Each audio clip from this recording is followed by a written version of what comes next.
diperhitungkan berdasarkan kontribusinya. Jadi kontribusinya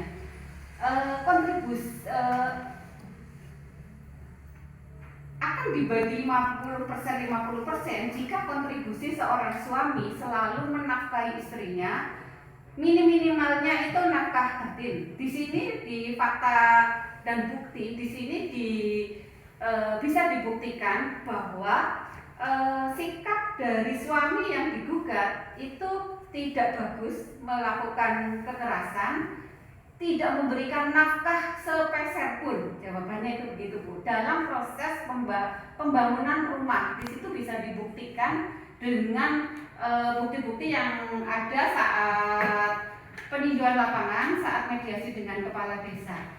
Jadi kalau harta lainnya oke lah, tapi kalau untuk khusus rumah, kan ini kan ada dua harta, Bu. Harta tanah kering dan rumah. Yang jadi masalah adalah rumah. Di situ istri itu bisa membuktikan bahwa seorang suami sama sekali tidak berkontribusi, sehingga kalau itu tidak ada kontribusi itu ya tidak boleh, kecuali dia memberikan nafkah.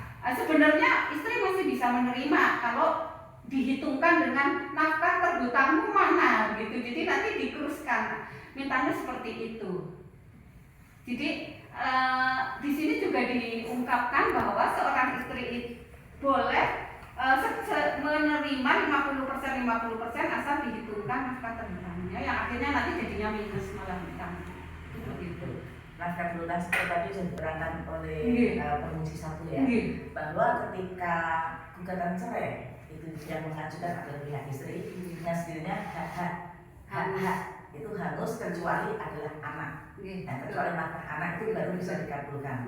Beda lagi ketika yang mengajukan permohonan talak. Kalau yang mengajukan laki-laki mungkin juga untuk pengetahuan itu ya.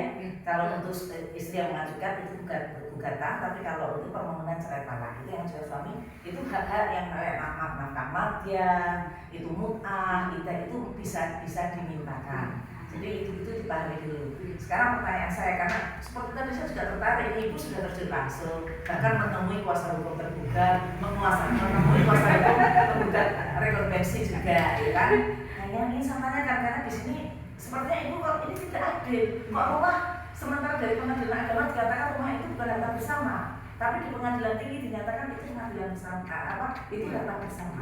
Pertanyaan saya, apakah ibu sudah tanya rumah itu, tanah di atas rumah, di bangunan rumah itu, tanah itu dibeli pada saat apa?